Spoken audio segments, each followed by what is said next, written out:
No, que yo pensaba cuando me dijeron pensar a alguien para hacer una entrevista sobre temas educativos, que pudiera funcionar como disparador esos textos, Ujú. pensaba en vos porque, digo, por un lado, uno como que la mirada estrictamente academicista un poco la conoce y un poco conoce como sus diagnósticos, digamos, pero vos sos antes que nada, sos docente, digamos, o sea, y estás en la escuela y tu mirada o tu inquietud de investigación, digamos, tiene que ver también con una voluntad personal Ujú. y, y a la vez también de volcar eso en textos que tienen como una circulación que excede lo académico también y que incluso sin ser estrictamente de divulgación, digo en el mal sentido, Ujú. eh, circulan por WhatsApp, digo, son como ahora un poco lo que has escrito en Anfibia también eso te da como una plataforma diferente, digamos, Sí. pero tu blog, digamos, o sea, uno abría en Facebook y era normal encontrarse una nota de fue la pluma ahí dando vueltas, sobre todo a lo mejor la comunidad de sentido que tenemos nosotros, que tenemos muchos amigos que han estudiado carreras y Ujú. que alguna relación con la docencia tienen, Sí, digamos. sí, sí. O sea, a vos eso se te fue dando, fue fluyendo, siempre tuviste esa inquietud de pensar la educación. Bueno, en realidad el blog surge un poco como un intento de responderme preguntas Ajá. a mí sobre mi laburo y sobre algunas cosas que veía en mi laburo que no entendían, yo no entendía como por qué estaban sucediendo.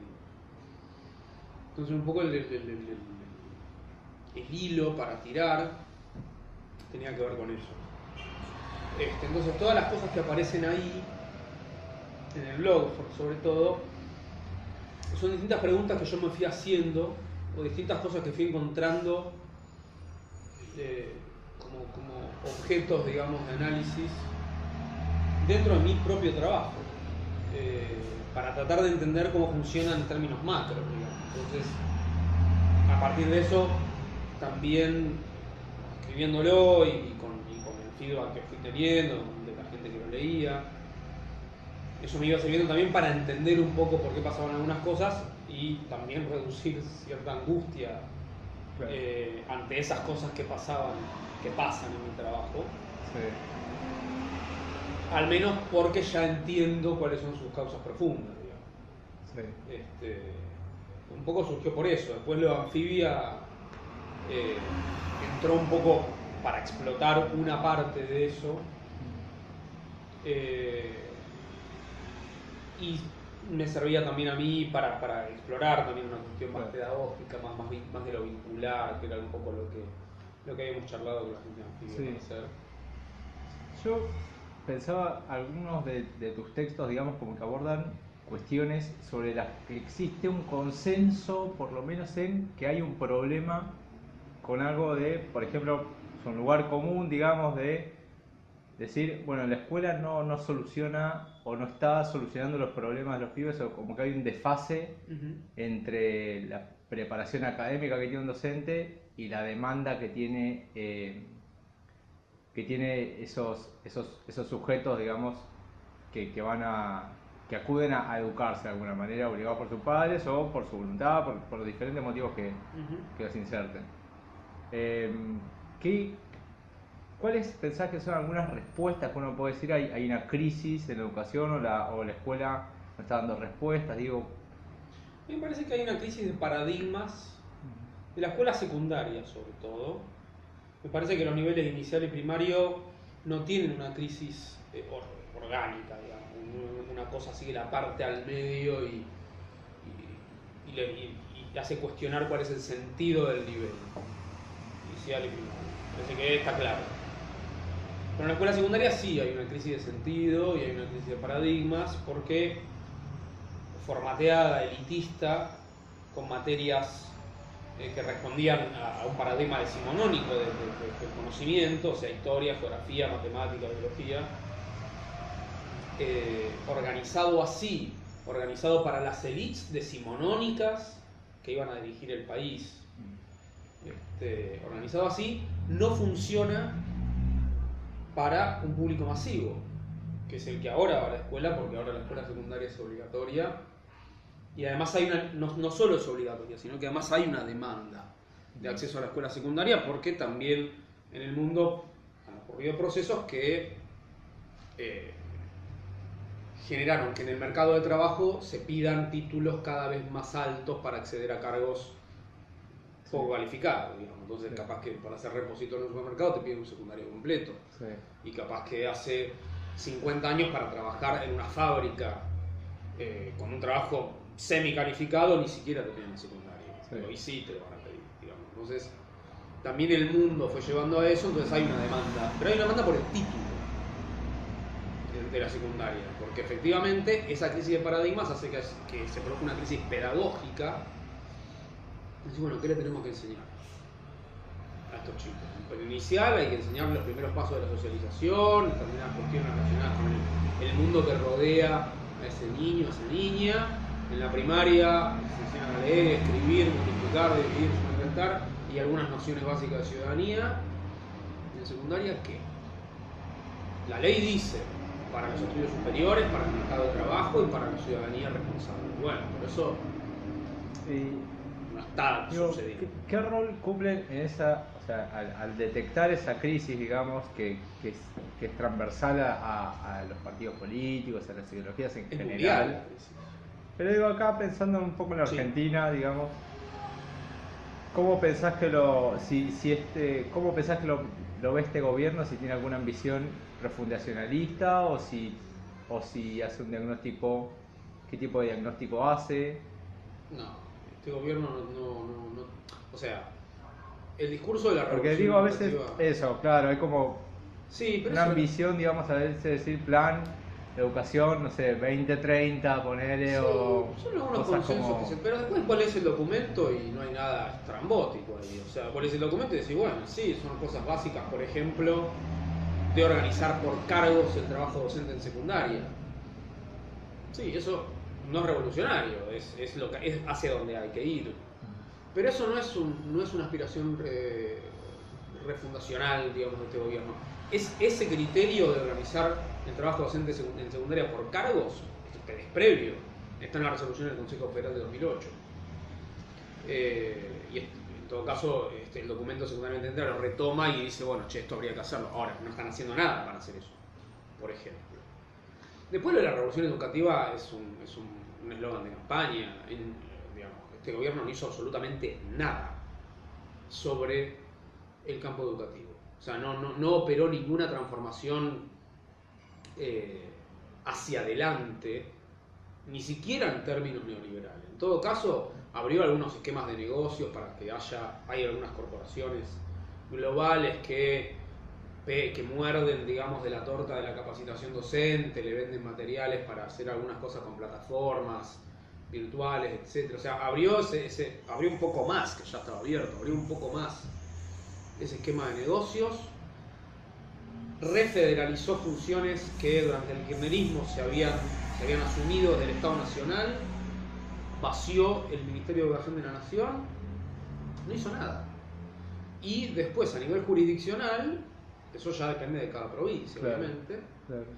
pero en las provincias gobernadas por el PRO en la Ciudad de Buenos Aires o por Cambiemos en la provincia, o juntos, no sé cómo se llama, tampoco han hecho nada.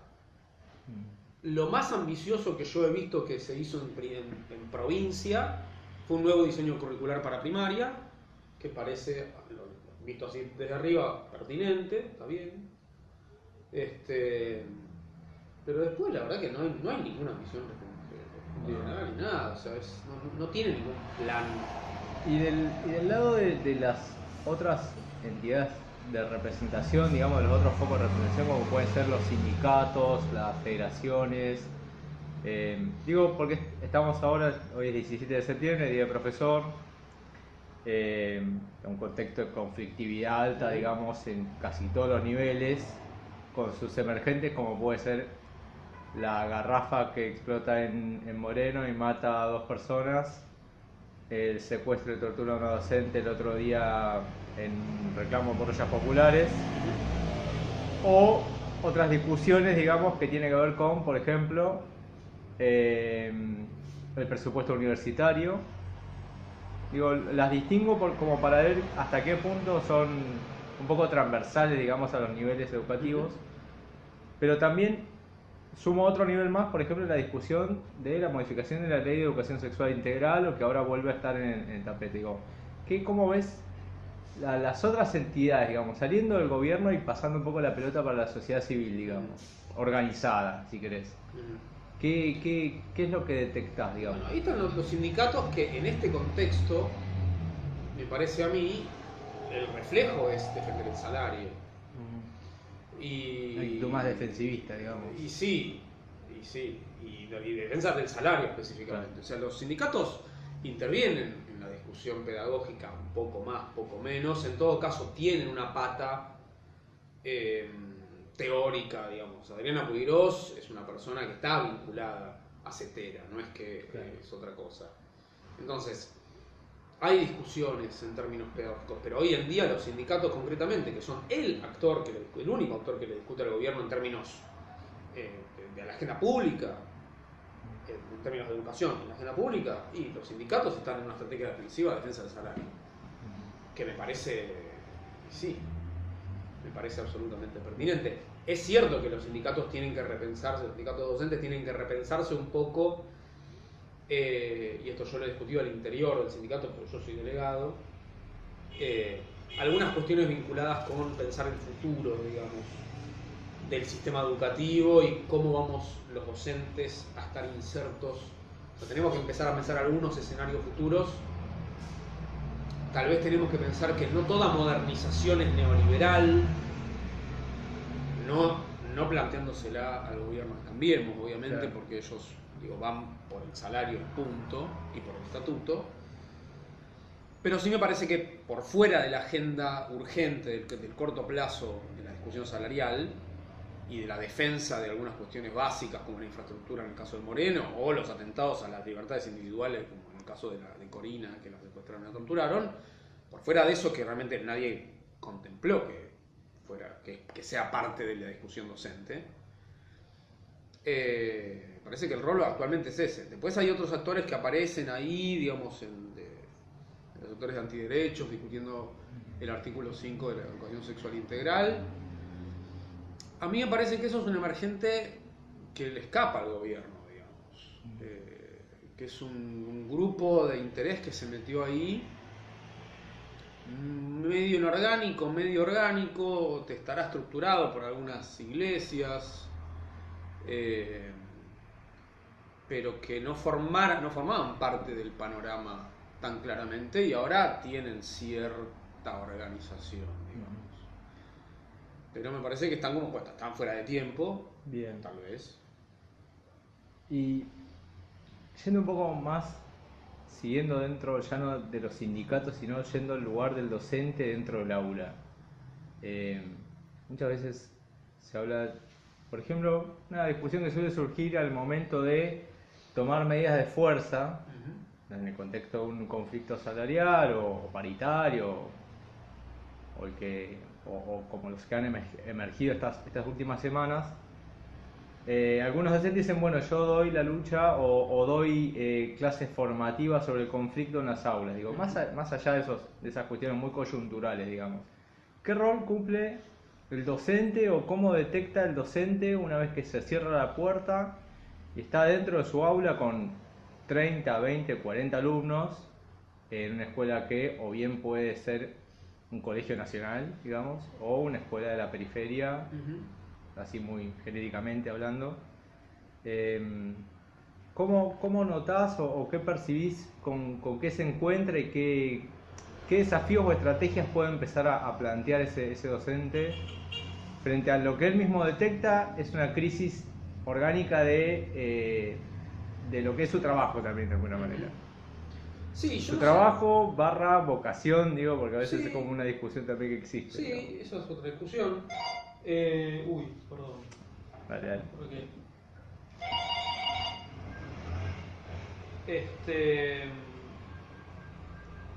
es otra discusión. Yo no sé si todos los docentes son conscientes de esta crisis orgánica. De repente entran al aula y se encuentran con cosas que no esperaban. Pongámoslo así. Que no esperaban por su propia biografía escolar.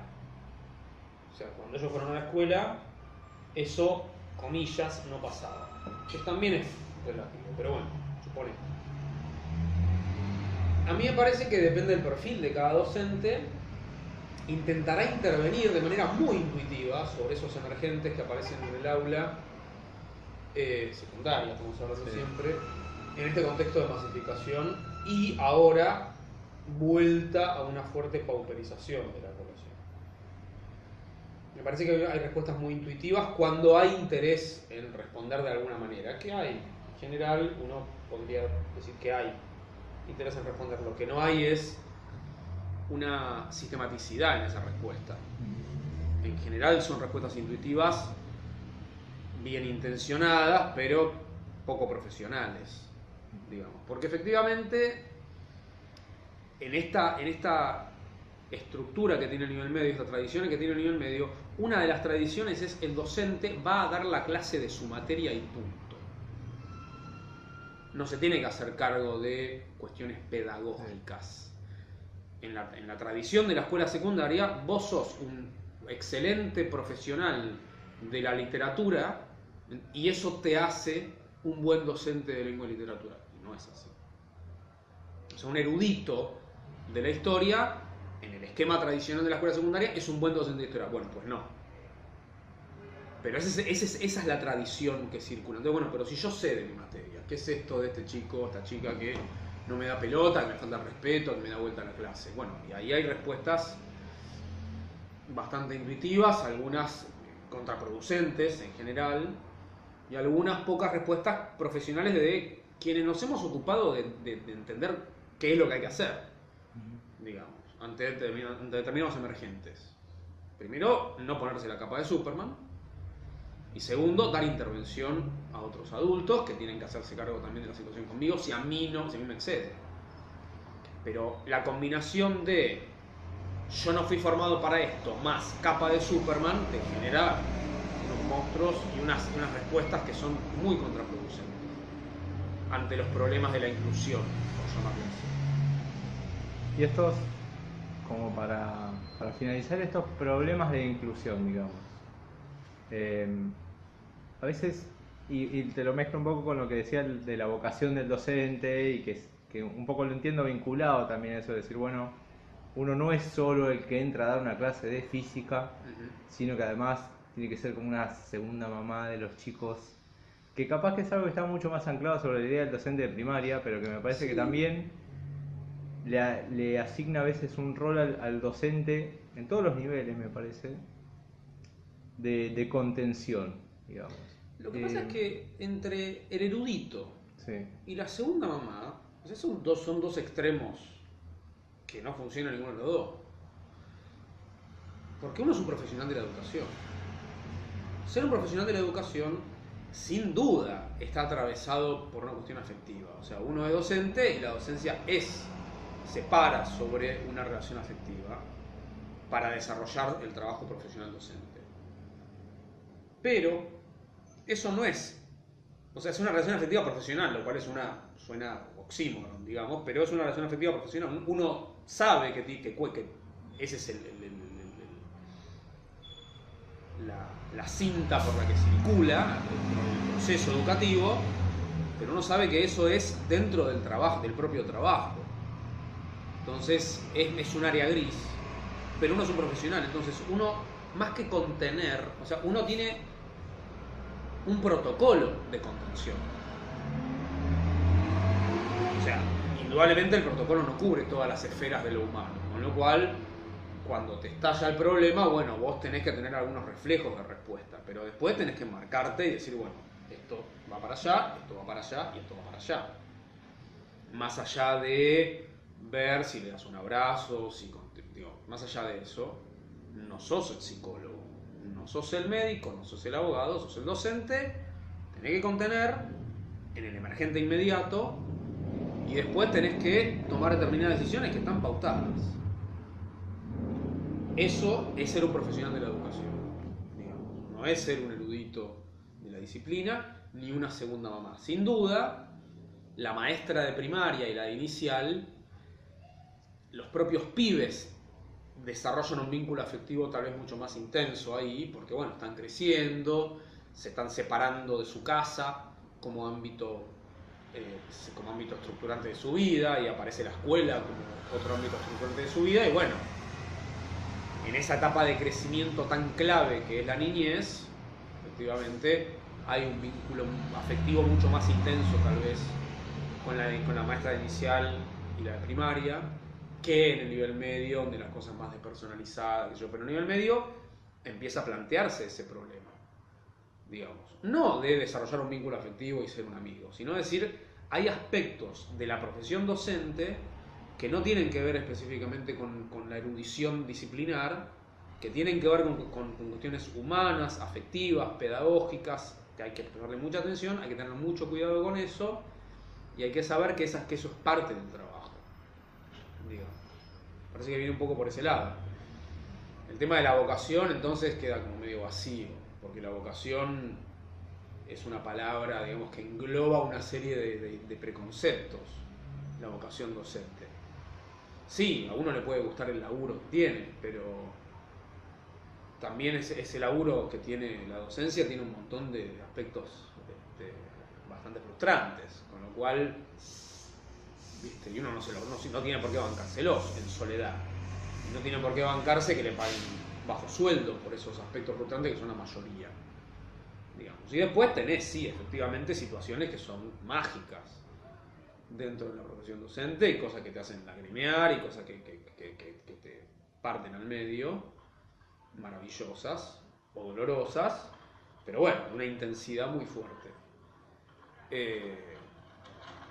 Eso no quiere decir que uno esté dispuesto, uno come, eso no quiere decir que uno esté dispuesto a decir, bueno, yo por esto doy la vida. No, el sacerdote da la vida por Dios. Yo trabajo, tengo un trabajo que por suerte, en términos generales, me gusta, pero soy consciente de que tiene buena parte de asperezas, digamos. Y de todos modos, las otras partes son diamantes que son muy disfrutables. Es un poco por ese lado. Es un tema, bueno, lo de la vocación.